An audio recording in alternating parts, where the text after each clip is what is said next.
भारतीय क्रिकेट के महान खिलाड़ियों में से एक राहुल द्रविड़ इन दिनों काफ़ी चर्चा में हैं। चर्चा की वजह है उनका भारतीय सीनियर टीम के कोच बनने का। ऐसे कयास लगाए जा रहे हैं कि जैसे ही रवि शास्त्री का युग खत्म होगा उसके बाद राहुल द्रविड़ 2023 तक टीम के कोच बन जाएंगे। पहले इस बात की खबर थी कि द्रविड़ ने भारतीय टीम का कोच बनने के लिए इनकार कर दिया था, लेकिन बीसीसीआई अध्यक्ष सौरव गांगुली और सचिव जय शाह से बात करने के बाद वो राजी हो गए।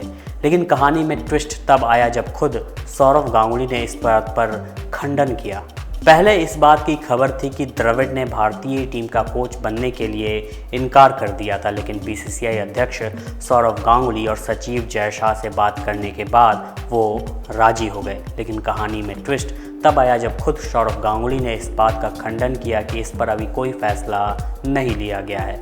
वहीं अभी हाल ही में राहुल द्रविड़ श्रीलंका दौरे पर गई इंडिया बी टीम के कोच थे जब मुख्य टीम इंग्लैंड में सीरीज खेल रही थी। तो चलिए एक नज़र हम डालते हैं राहुल द्रविड़ के करियर पर।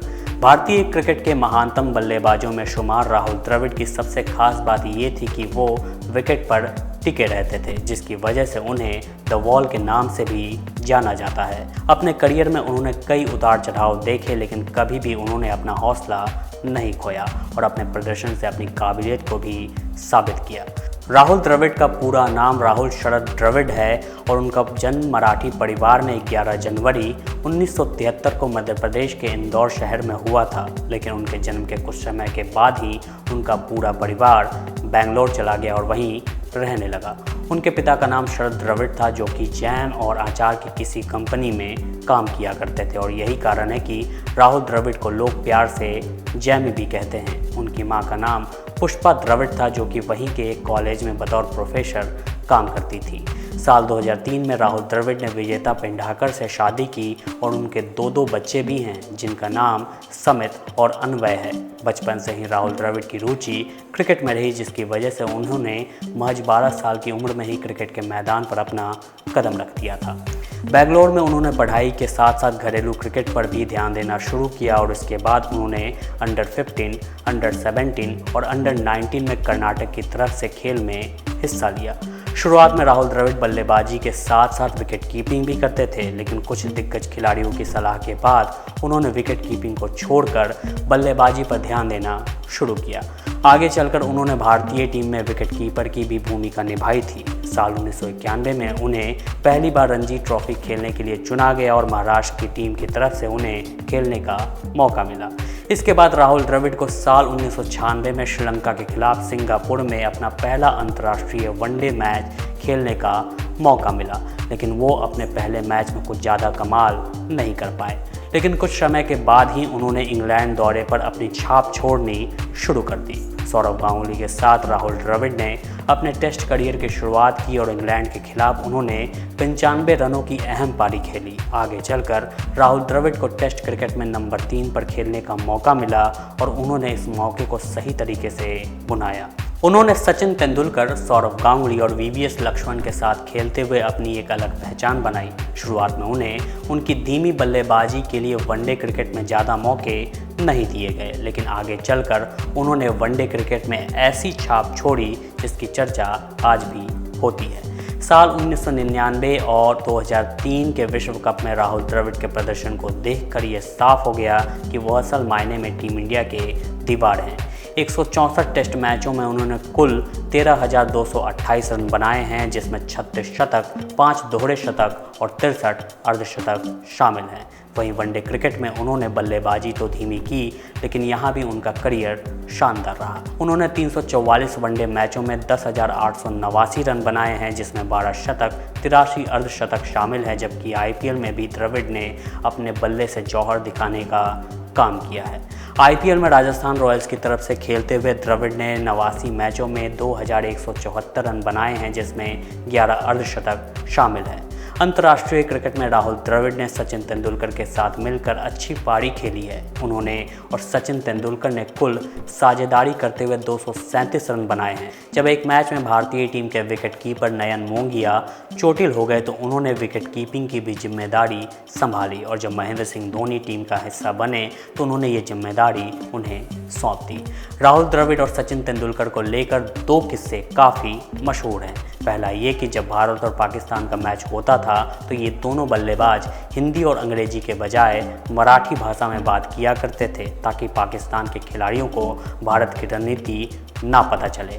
और दूसरा ये कि न्यूजीलैंड के तेज गेंदबाज क्रिस केर्न्स के रिवर्स स्विंग से राहुल द्रविड़ और सचिन तेंदुलकर काफ़ी परेशान हो गए थे, जिसके बाद सचिन तेंदुलकर ने ऐसा तरीका निकाला कि अचानक सब कुछ बदल गया और आग उगल रहे क्रिस केर्न्स अचानक चौके पर चौके खाने लगे। दरअसल मोहाली में भारत और न्यूजीलैंड के बीच मैच खेला जा रहा था और क्रिस केर्न्स अपनी बेहतरीन रिवर्स स्विंग से राहुल द्रविड़ और सचिन को परेशान कर रहे थे। क्रिस केर्न्स गेंद को छुपाकर क्रीज तक ला रहे थे, जिसके बाद बल्लेबाज इस बात का अंदाज़ा नहीं निकाल पा रहे थे कि गेंद का चमकदार हिस्सा किस तरफ है। आपको जानकारी के लिए बता दें कि रिवर्स स्विंग खेलने के लिए गेंद का पुराना और नया हिस्सा देखना काफ़ी ज़रूरी होता है, क्योंकि गेंद उसी के हिसाब से हवा में स्विंग करती है। इसके बाद सचिन तेंदुलकर ने राहुल द्रविड़ को अपनी योजना के बारे में बताते हुए कहा कि मैं नॉन स्ट्राइकर पर खड़ा होकर केर्न्स की ओर देखूंगा कि गेंद की चमकदार साइड किस ओर है। बॉल की चमकदार साइड जिस ओर होगी मैं बल्ला उसी हाथ में पकड़ूंगा।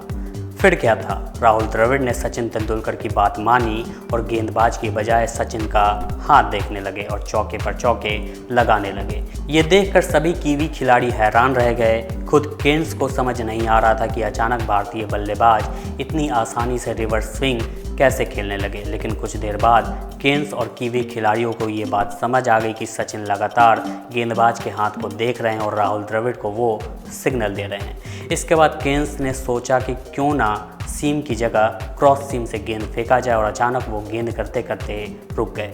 फिर उन्होंने सचिन से पूछा कि अब कौन सा इशारा करोगे, लेकिन सचिन ने इसका भी तोड़ निकाला हुआ था। एक इंटरव्यू के दौरान सचिन ने बताया कि उन्होंने राहुल द्रविड़ को कहा था कि अगर उन्हें गेंद के बारे में नहीं पता होगा तो बल्ले को पकड़कर पैरों के बीच में रख लेंगे। राहुल द्रविड़ की सबसे खास बात यह है कि वो क्रिकेट के एक कुशल कलाकार रहे हैं। आज के समय में भी उनकी जैसी तकनीकी क्षमता बहुत ही कम खिलाड़ियों के पास है और शायद यही कारण है कि उन्हें मिस्टर भरोसेमंद भी कहा जाता है। तो चलिए आज इस महान खिलाड़ी की कुछ खास उपलब्धियों पर एक नज़र डालते हैं।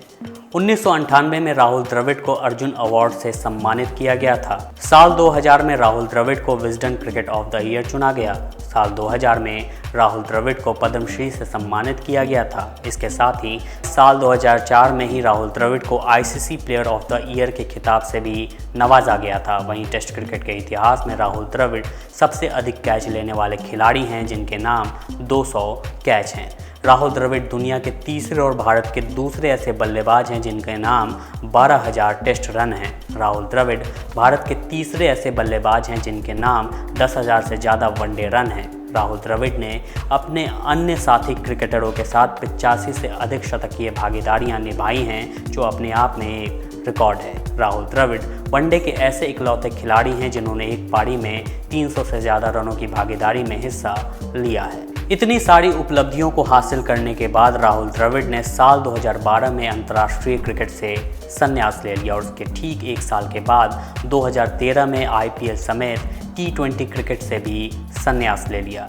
टीम इंडिया के दीवार राहुल द्रविड़ ने हमेशा मुसीबत के समय टीम की हर तरह से मदद की है। जब भारतीय टीम को एक विकेट कीपर की ज़रूरत थी तो उन्होंने विकेट कीपिंग की, जब कप्तान की ज़रूरत थी तो कप्तानी की, और जब टीम इंडिया को एक कोच की ज़रूरत पड़ी है तो हो सकता है वो अब भारतीय टीम के कोच भी बन जाएंगे। तो ये थी कहानी टीम इंडिया के दीवार राहुल द्रविड़ की।